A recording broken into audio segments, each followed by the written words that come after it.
आज हम हाज़िर हुए थे मौलाना फजलुर रहमान साहब और उनकी टीम से गुफ्तगू करने और जो सूरत हाल है उस पर तबादला ख्याल करने। हमने उमर अयूब साहब हैं, मेरे साथ असद कैसर साहब हैं, साहबजादा हामिद रज़ा हैं, तरकई साहब हैं। हमने मौलाना को बताया कि हमारे जो मुज़ाकरात हुकूमत के साथ हुए थे शुरू, उनमें क्या कुछ हुआ, हमारी जो नशस्तें हुई उसमें क्या कुछ हुआ, हमारे मुतालबात क्या थे, हुकूमत का रद्द अमल क्या था, और ये तमाम सूरत हाल जो है इसमें हमारा खुलूस नीयत शामिल था। इसके साथ साथ हमने मौलाना को बताया कि आगे अब इस कौम के लिए बहुत बड़ा एक मरहला है इलेक्शन कमीशन की तश्कील नौ। आप जानते हैं चीफ इलेक्शन कमिश्नर और दो दीगर मेंबरान इलेक्शन कमीशन के उनकी जो मुद्दत है ओहदे की वो ख़त्म हो चुकी है। इस हवाले से नई तैनाती बहुत ही एक ज़रूरी अमल है। उसके लिए उमर अयूब साहब बतौर लीडर ऑफ द अपोजिशन 15 जनवरी से ख़त लिख बैठे हैं स्पीकर नेशनल असम्बली को। पार्लिमानी कमेटी जो बननी है अभी तक नहीं बन पाई, इस हवाले से भी मशावरत हुई। हमने मौलाना से ये भी इस्तदा की कि अब इस मुल्क में आइन के तहफ़्फ़ुज़ के लिए हर जमहूरियत पसंद को इकट्ठा चलना पड़ेगा। तमाम उन ताकतों को जो मुल्क में बुनियादी हुकूक चाहती हैं, जो मुल्क में जमहूरियत चाहती हैं, उनको अब इकट्ठे बैठ कर सोचना होगा कि इस मुल्क में जमहूरियत और बुनियादी हुकूक की बका किस तरह मुमकिन बनाई जाए। तो इस हवाले से भी मौलाना ने बहुत तवज्जो से हमारी बात सुनी और हम समझते हैं कि आगे बढ़ने के बहुत इम्कानात हैं। मौलाना ने वादा किया है कि वो हमसे इस बारे में मज़ीद नशस्त करेंगे और एक लाए अमल जो है इंशाअल्लाह हम मुरतब करने में कामयाब होंगे। तो आज हमारी कुछ अरसे के बाद मुलाकात बहाल हुई है JUI के साथ, मौलाना साहब के साथ, मौलाना के रुफ़का मेरे साथ खड़े हैं, कामरान मुर्तज़ा साहब। हम सब मिलकर इस बारे में अब समझते हैं कि हमें सोचना है, पूरी कौम को दावत देनी है कि इस मुल्क में जमहूरियत, शराफत, इंसानी हुकूक की बका कैसे मुमकिन बनाई जाए। आइन को इस वक्त जो एक ख़तरा है मैं समझता हूँ, मुकम्मल उसकी तहलील हमारे सामने है। कोई भी आइनी हक, हमारा हक आवाज़ बुलंद करने का, आपने देखा पीका के साथ क्या हुआ है। सहाफ़ती बरादरी इस वक्त मुजरिम बन चुकी है। आपकी किसी भी गुफ्तगू पर आपको मातूब किया जा सकता है, आपके ख़िलाफ़ मुकदमे बन सकते हैं, हमारे ख़िलाफ़ मुकदमे बन सकते हैं। जो हमारा आइनी हक है इकट्ठे खड़ा होने का, वो हक भी जो है हमसे छीन लिया गया है। इकट्ठे खड़े होने पर भी मुकदमा बनता है।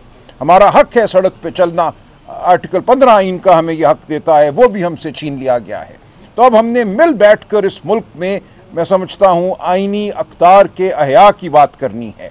आइन को हमने बचाना है, तहफ़्फ़ुज़ देना है। हम शाहिद खाकान अब्बासी साहब से मिले हैं, हम महमूद खान अचकज़ई साहब से मिले हैं, दीगर दोस्तों से मुलाकातें हुई हैं। हम सिंध जाएंगे, वहाँ भी हम हर एक से मिलेंगे। हमने महारंग बलोच से भी बात करने का फ़ैसला किया है। हम पूरे पाकिस्तान को अब दावत दे रहे हैं कि आइनी अख्तार के लिए इस एक नुक्ते पर हम खड़े हो जाएं, आइन की बका के लिए।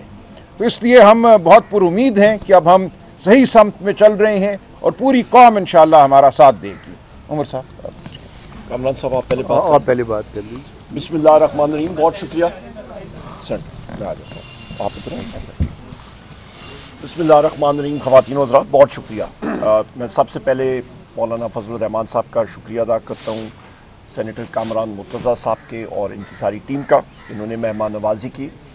यहाँ पे जिस तरह के सलमान अकरम राजा साहब सेक्रेटरी जनरल पाकिस्तान तहरीक इंसाफ ने वाज़ेह तौर पे और बड़े तफसीलन आपको बताया, पस मंज़र बताया और बताया कि हम लोग जमहूरियत की फलाह बहबूद के लिए, जमहूरियत के फ़रोग़ के लिए यहाँ पे आए हैं।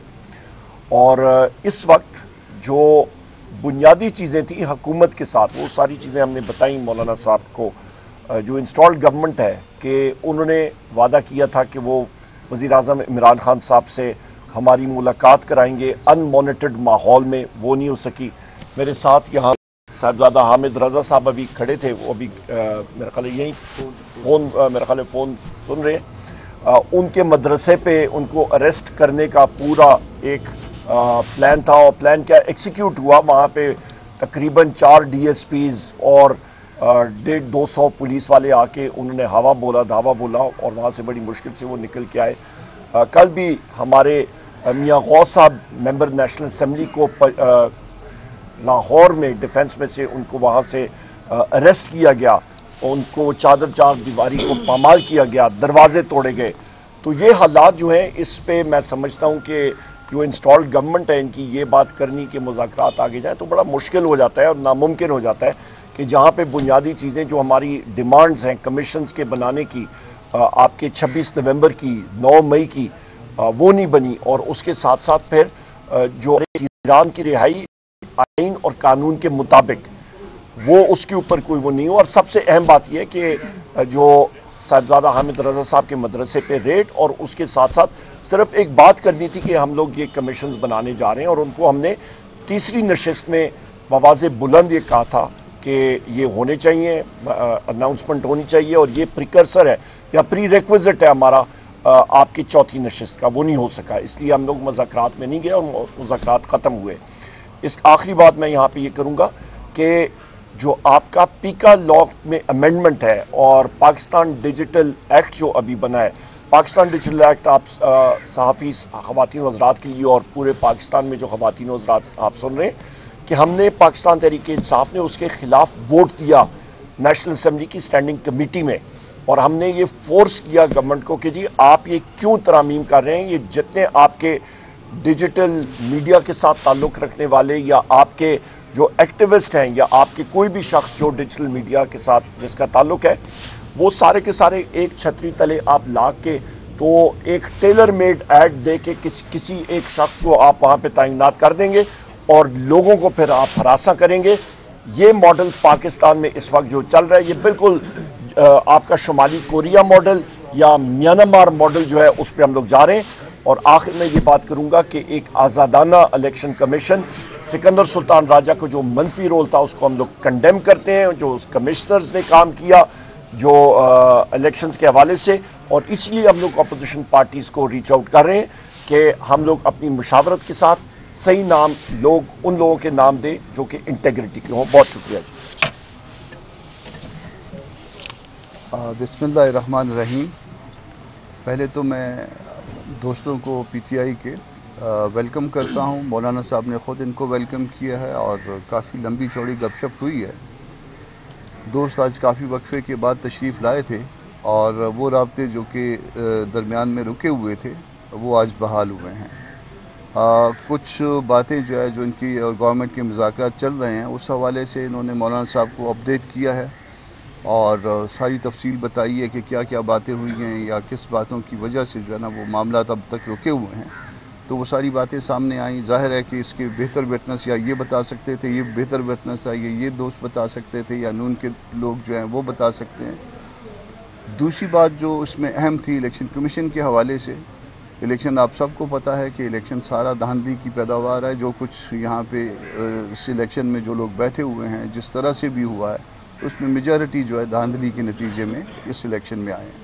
तो अब चूँकि चीफ इलेक्शन कमिश्नर और बाकी 2 मेंबरान का इंतखाब होना है और पीटीआई एक बड़ी जमात के तौर पे तशरीफ़ लाई थी कि जी इसमें जो है वो कोई ऐसा कंसेंसस डेवलप किया जाए जिसके नतीजे में कोई बेहतर इलेक्शन कमीशन आ सके, या ये 2 मेंबर्स और इलेक्शन कमीशन।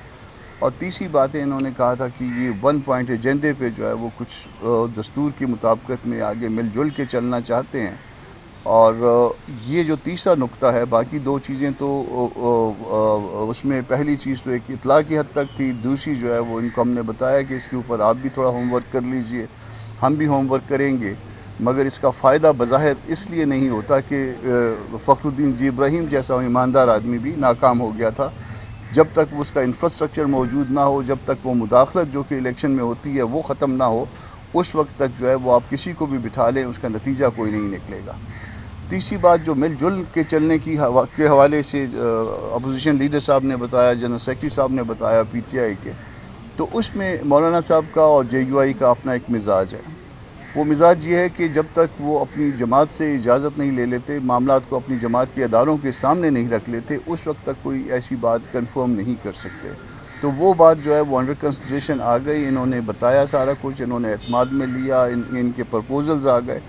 हमारी तरफ से जो जवाब जो है वो पार्टी के साथ मशवरे के, पार्टी के अदारों के साथ मशवरे के बाद जो है वो इसमें इनको बताया जाएगा, इनको बता कि आगे मामलात को किस तरह से चलाना है। अलबत्ता एक 2 रुकनी कमेटी जो है वो इसमें फॉर्म की है जो असद कैसर साहब और मैं ख़ुद हूँ उसमें, और वो इमीडिएट कोई राब्ते की बात होगी, कोई ऐसी चीज़ जिसमें कोई गलत फहमी डेवलप हो रही होगी दो पार्टियों के दरमियान, या किसी चीज़ से रोकना था या किसी काम को करना था, तो आइंदा के लिए एक फ़िलहाल जो एक आर्जी जो एक मेकनिज़म जो है हमने बनाया है, वो असद कैसर साहब और मैं जो है वो आपस में बात कर लेंगे। बाकी इसके बाद जो मामला जब आगे बढ़ेंगे तो फिर दोनों पार्टियां जिस तरह से चाहेंगी इस मामले को आगे बढ़ाएंगी। तो आप सब तशरीफ़ लाए, आपका बहुत शुक्रिया। नमाज का टाइम हो गया है, अजान हो गई है, आप भी नमाज़ पढ़िए, हम भी नमाज़ पढ़ते हैं और दुआ भी करते हैं।